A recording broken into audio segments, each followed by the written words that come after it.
Coucou le monde, j'espère que vous allez bien. Merci d'être présent et présente encore une fois pour cette nouvelle vidéo. Aujourd'hui, je vais vous parler de ma cousine. Je vous en ai parlé lors des précédentes vidéos plusieurs fois. Vous savez qu'elle a disparu en 2020. J'ai longtemps hésité à tourner cette vidéo justement de par la profondeur de ce que je vais vous partager.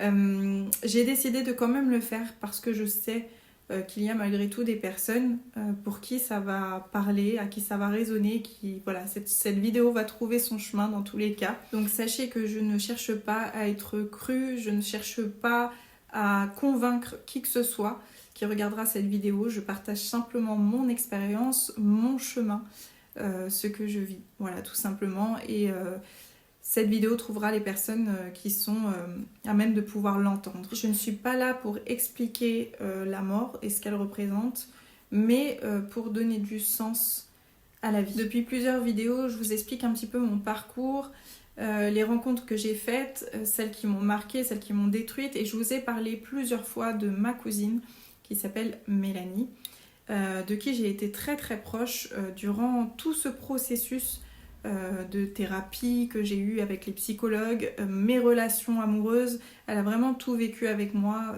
depuis l'enfance. Donc elle a vécu tout mon chemin d'évolution jusqu'en 2020. Je vais vous parler de cette histoire parce que en fait sa disparition, elle m'a permis à moi de comprendre ce que je faisais ici sur cette terre.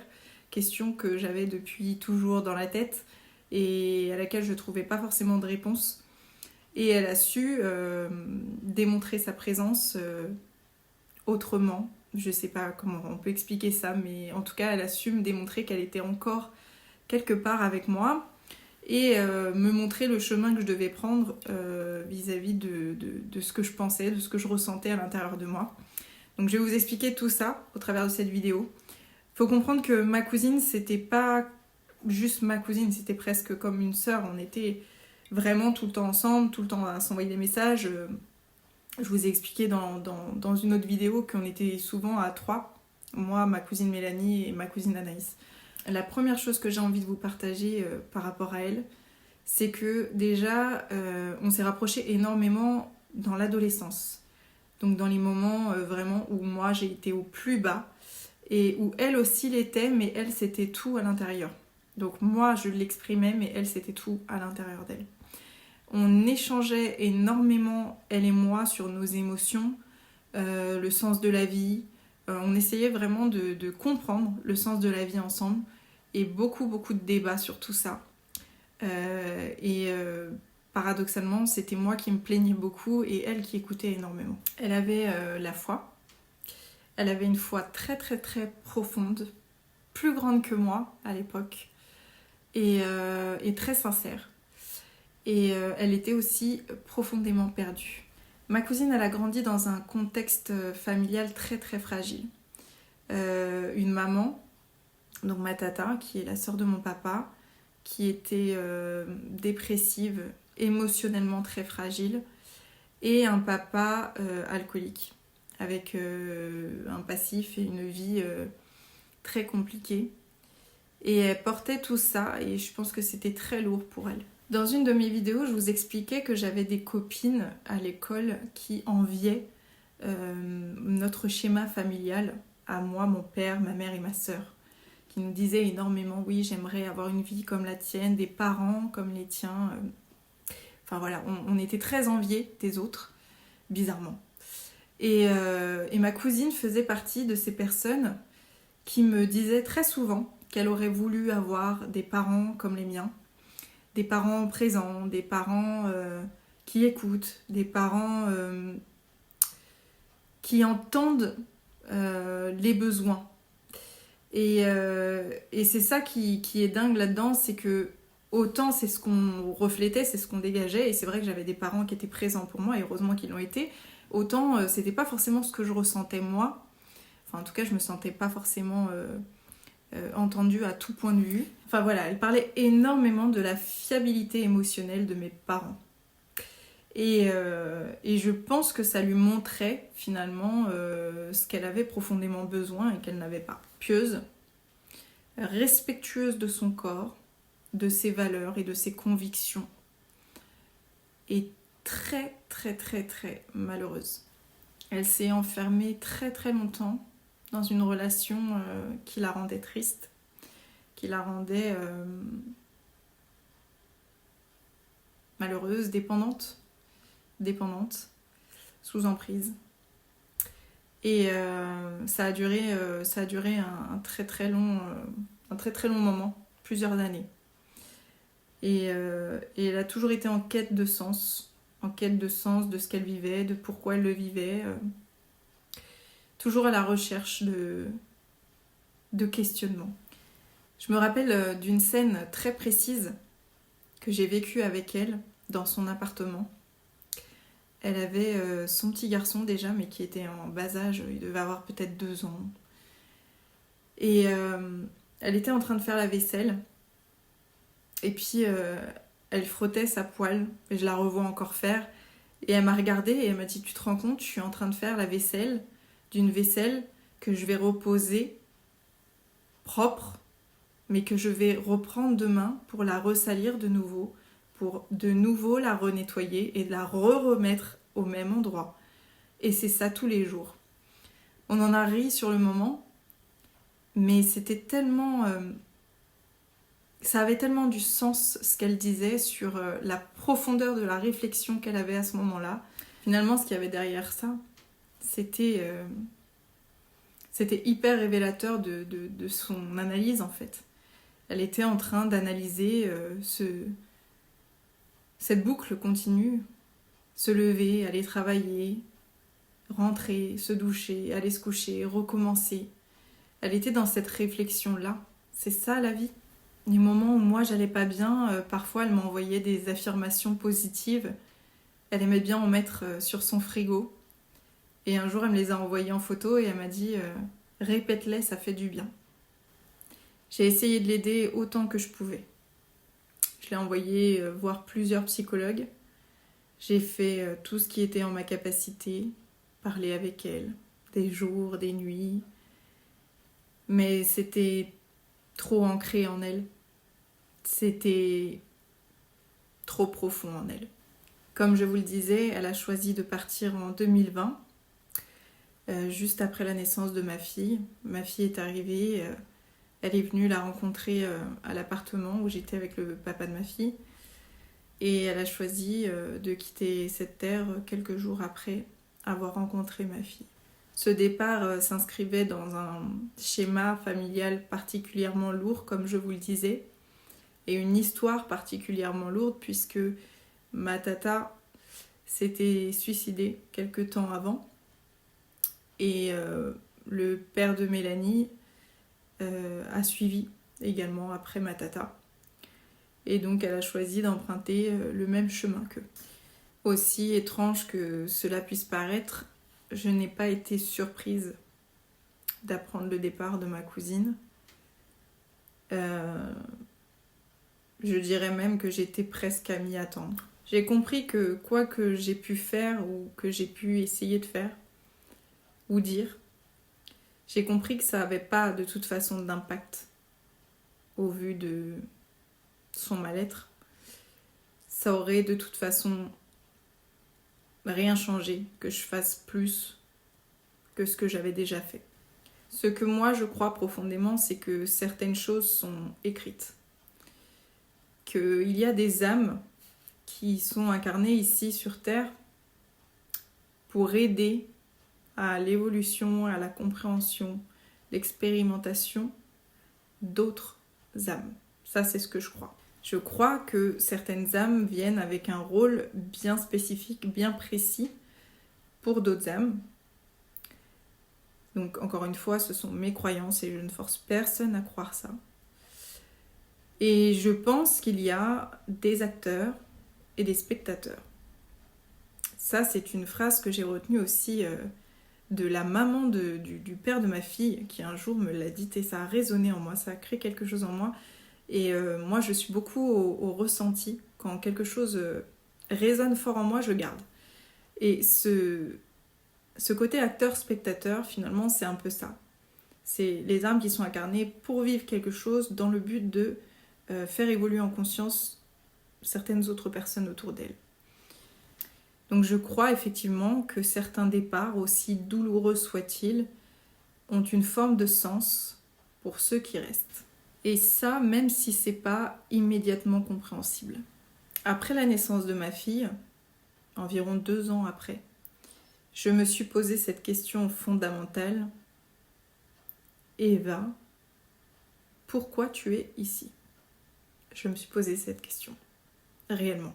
Et après beaucoup de lectures, de réflexions, de recherches, je me suis rendu compte que ça avait un lien profond avec ce que je ressentais justement, que les âmes sont ici incarnées pour une raison bien spécifique. Et je me suis mise à penser qu'on avait chacune, un rôle à jouer sur cette terre et qu'il fallait que je trouve le mien. J'ai vécu très jeune des choses extrêmement lourdes. La violence conjugale, physique, psychologique. Pendant près de 15 ans, j'ai été dans des relations destructrices, dans des boulots qui ne me passionnaient pas plus que ça, qui me rapportaient certes financièrement, mais rien sur le plan émotionnel. Aujourd'hui, je peux le dire, ce passif que j'ai eu, très lourd, il m'a permis de devenir la personne stable que je suis aujourd'hui, de construire une relation de famille saine, équilibrée, de pouvoir apporter un équilibre à mes enfants. J'en suis extrêmement reconnaissante, j'ai beaucoup de gratitude pour ça, et j'ai bien conscience que ce chemin que j'ai parcouru n'était pas là pour rien. Et c'est là que je me suis posé cette question. Qu'est-ce que t'en fais maintenant? Depuis très longtemps, très longtemps, j'avais en moi, à l'intérieur de moi, le fait de vouloir aider les autres, mais je ne savais pas comment, je ne savais pas par quel biais. Je savais juste que c'était en moi, que j'avais ce besoin d'aider les autres. Et puis est arrivé ce moment où j'ai construit ma vie, où Loïc est arrivé dans ma vie et où j'avais cette stabilité, cette sérénité d'esprit et où j'ai pu me poser ces questions. On avait notre maison, on avait un petit jardin pour les enfants et dans cette maison j'ai vécu beaucoup de choses sur le plan spirituel. Et c'est à ce moment-là où je me suis vraiment posé toutes ces questions-là et où j'ai commencé à vouloir mettre en place ce projet.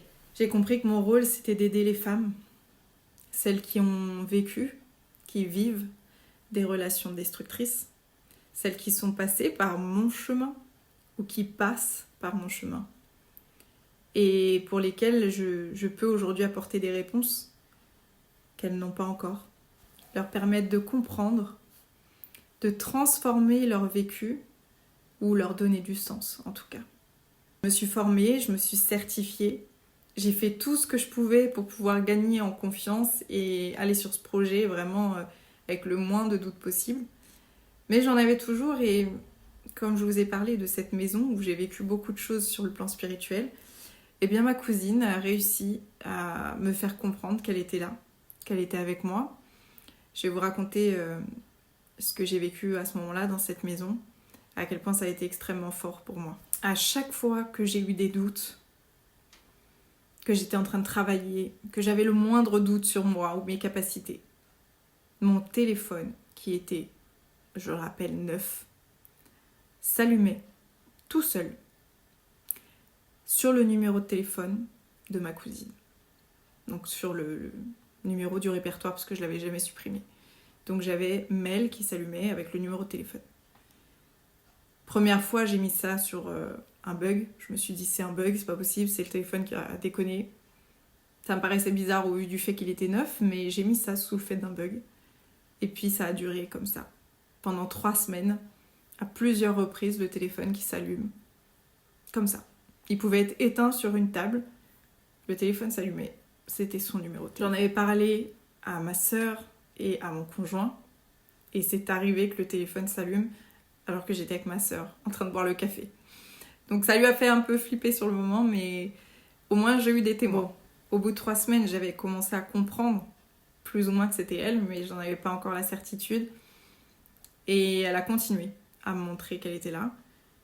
J'ai eu une grosse dispute avec mon conjoint un soir en rapport à l'éducation des enfants. On n'était pas d'accord sur quelque chose et j'avais fini par quitter le lit et j'avais été dans le salon, dans cette maison, toujours dans cette maison.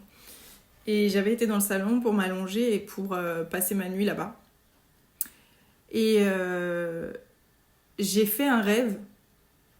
Je me rappelle très bien que c'était un rêve que j'étais en train de rêver. J'ai fait un rêve de ma cousine qui, dans ce rêve, me demandait de me calmer. Elle me disait « calme-toi » et elle me parlait de l'éducation de son fils.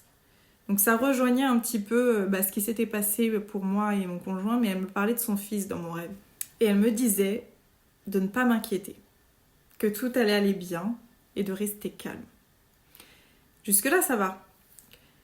Sauf que je me suis réveillée en sursaut. J'ai vraiment eu ce...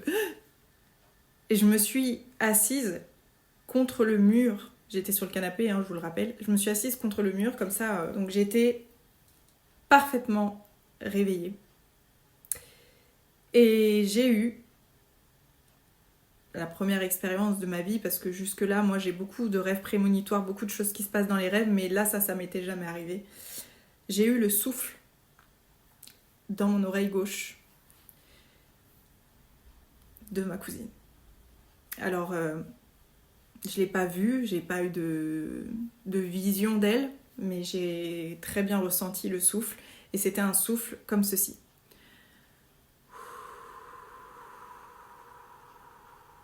Je ne saurais pas vous dire ni comment, ni pourquoi, je savais que c'était elle. J'ai cavalé dans la chambre de notre chambre, en fait. J'ai cavalé dans les bras de mon conjoint. J'étais tétanisée par ce que je venais de vivre.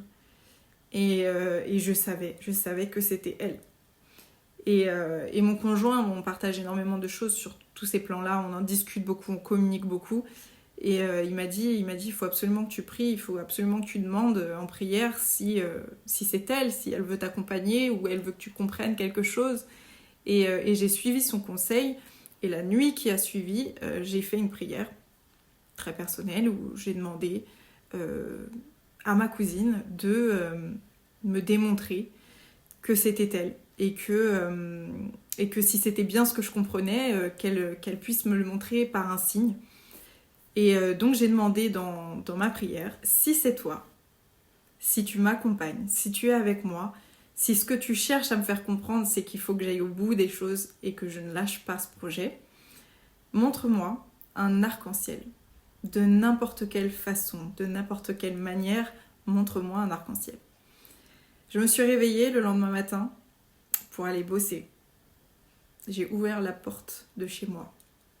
Et il y avait un magnifique arc-en-ciel de toutes ces couleurs, sans aucun nuage, extrêmement visible. J'ai pris la photo, j'ai envoyé à Loïc.